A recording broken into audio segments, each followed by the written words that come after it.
Hey guys, this is Left, and this is kind of my new setup here.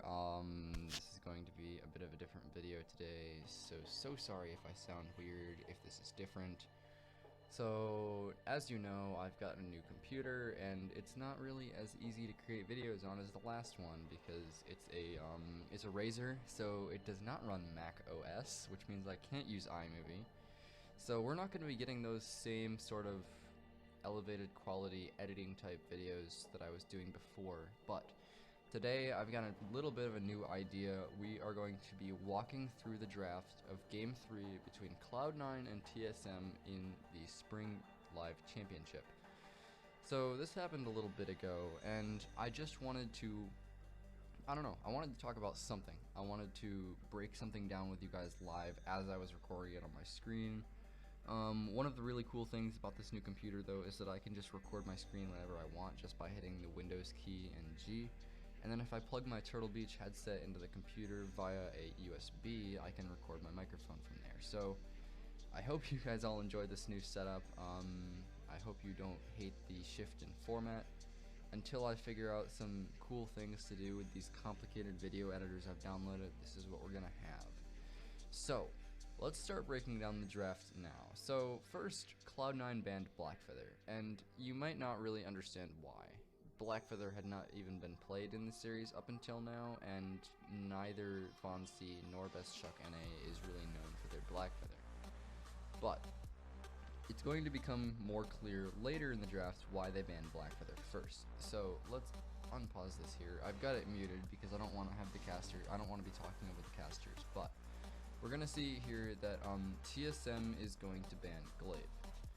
So this is solely because I Love Joseph is very learned on his utility cooldown Glaive, and Old School is a god tier laner. So what does that set up for? It sets up for Joseph to play cooldown Glaive and peel and protect for a weapon power carry with Breaking Point that Old School would be playing. So obviously TSM does not want that to happen. You don't want Old School running away on a ranged carry. So that's really how you lose a game. So the first pick here is going to go to Cloud9.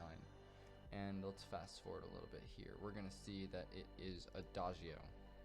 Now, honestly, if I was TSM, I would have banned Adagio and just given Joseph Glaive because, let's see here.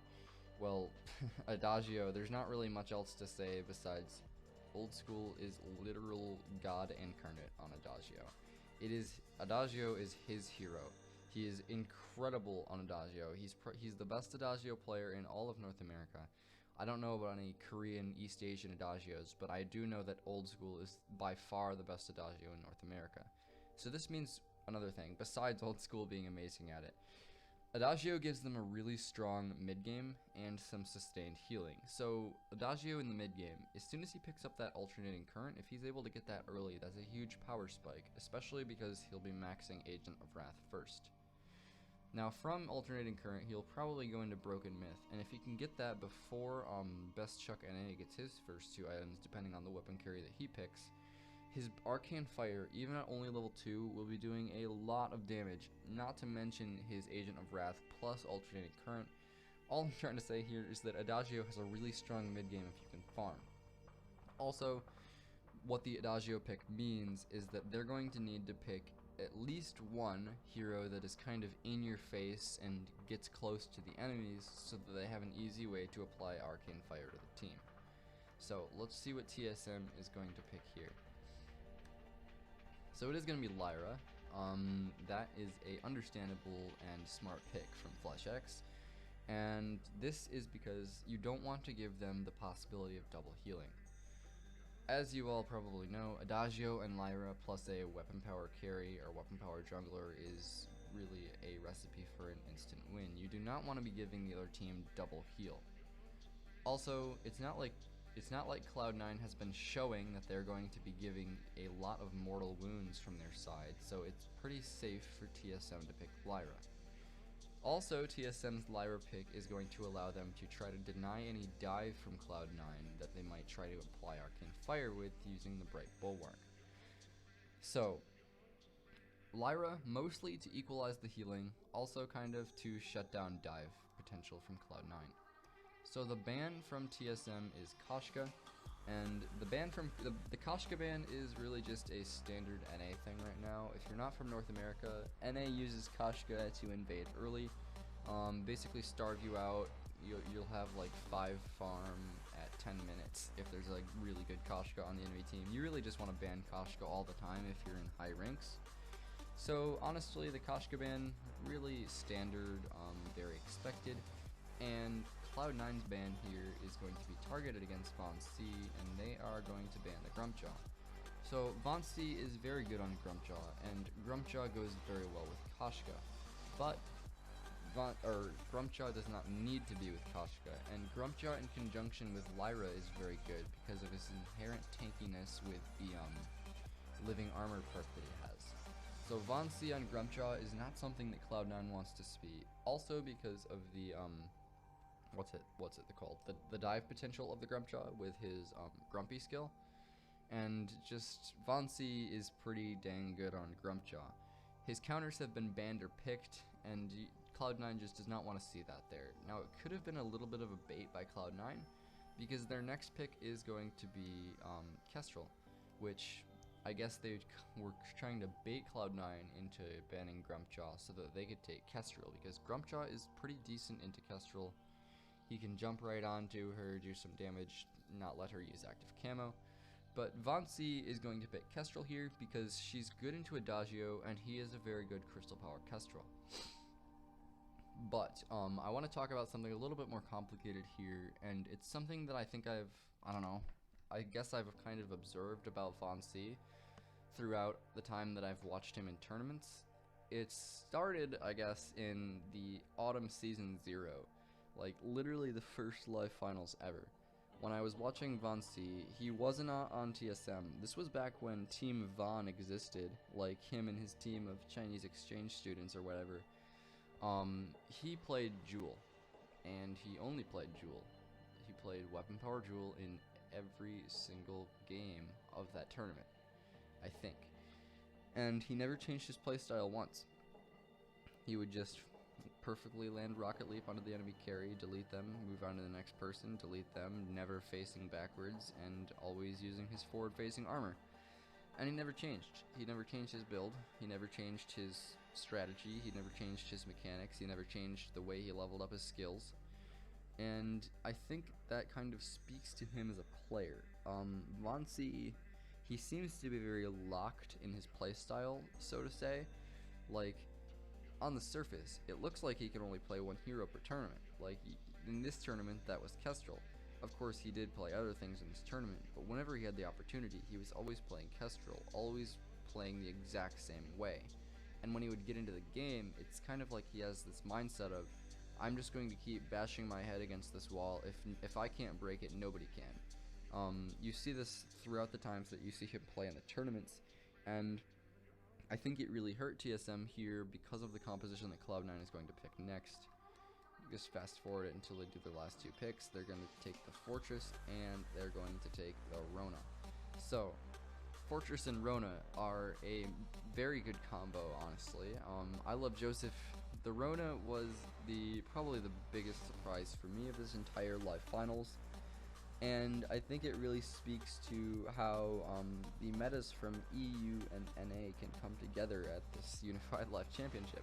Because Rona was actually pretty well used in EU, and no one in NA had ever even thought to give her a try. She had been thrown out long ago. She's too slow, she doesn't have enough mobility, her red mist is too slow, she needs too much blood rage to activate it, blah blah blah. But Cloud9 has drafted the perfect composition here to go into what TSM's got, because you have the speed boost from the Fortress, you have the Into the Fray from the Rona, you have so many gap closers and speed boosters, and then you have Adagio in the back line. You have the best Adagio in all of North America, applying easy arcane fire to the enemies, buffed up Agent of Wrath, and there's just no way to get to Old School on the back line from TSM right now because Blackfeather is banned. Now, I told you we were going to get to that later. So Von C here, his only chance is going to be to just hit really big active camo stuns And just camping around waiting for active camo stuns is not Vonzi's playstyle. His playstyle is to get in your face and out-damage you. But against this Fortress and Rona composition, that's not going to be an option. They're going to jump straight onto him and kill him before he can use active camo. So, let's see what TSM picks here last, and it's going to end up being Gwen. So the Gwen pick, I believe it was a mistake. Actually, one more thing about the Fortress and Rona. The mortal wounds. Fortress and Rona are very easy mortal wounds. When you reactivate Foe Splitter, that's an instant mortal wound. Fortress's Law of the Claw is an instant mortal wound. And then if you don't kill the wolves quick enough, that's another mortal wound. So they have tipped the scales in the healing department back in their favor, even though TSM equalized them by picking Lyra. So, on to the next thing, or on to the last thing, I suppose. Let's talk about the Gwen. Now, it's no doubt that Bezchuk NA is an amazing laner, and it's no doubt that he's good at Gwen. But I don't believe that Gwen was the correct choice here. Obviously, it's banned, but I believe that Blackfeather could have been a better choice here. He would have been a little bit harassed early by Adagio in lane, but I think he could have survived, and that would have forced Cloud9 to either invade jungle or invade lane. Now, they chose to really hard invade Vonzi and kill him a few times, kind of just taking his build down a notch. He wasn't able to get Shatter Glass as quickly and things like that. The Gwen, she's really fast, of course, with Skedaddle's passive, but she's not so fast after she gets hit. She only has one chance to run away with Skedaddle. She has one short slow with Buckshot Bonanza, and then she has Aces High, the stun. There's not really a good opportunity to land a good Aces High here, because best case scenario, she's going to be landing it onto somebody that's jumping right into her face, and then she's going to have to blow Skedaddle and run away, and then use Buckshot Bonanza to slow them down. And the Fortress and Rona, they won't even be out of gap closing ability after she uses all that. And you might be thinking, well, Lyra's got that Bulwark, and Vonzi has active camo traps.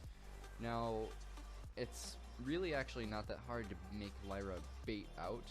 You can force Lyra to use that Bright Bulwark by acting like you're going to engage and then not engaging. And it has a very long cooldown, much longer in fact than the gap closing abilities from Cloud9. So, and one more thing, the active camo traps, not very many people in these pro matches actually step on active camo traps. It's a little bit, I don't know, it's a little bit disappointing. You don't really get to see people getting blown up by those all the time because they're smart enough to always be carrying flares. So you can't play an entire Vainglory 8 live finals match just betting on them stepping on active camo traps. So Cloud9 has really drafted the superior composition here. The Blackfeather ban was scratching my head about it at the beginning, but now it all makes sense. So let's I don't know, let's look at the game a little bit. As you can see here, wait, I'm just gonna skip all the way to the end of this game and we'll see how it ends. Let's see, keep going. Sorry, this is probably really boring to watch. Let's see. And you're just gonna see Cloud9 just destroying the base here, and they are going to win because of the way that they countered Team Solomit's draft. And yeah, I guess that's it for this video, guys. I hope you all enjoyed it. I hope I did a good job. I don't know. This is my first attempt at changing my format. It's not going to be my last attempt at changing the format, depending on whether or not you guys liked this. So yeah, I guess I will see you guys in the next video. Maybe it'll be like this, maybe it won't. Thanks for watching.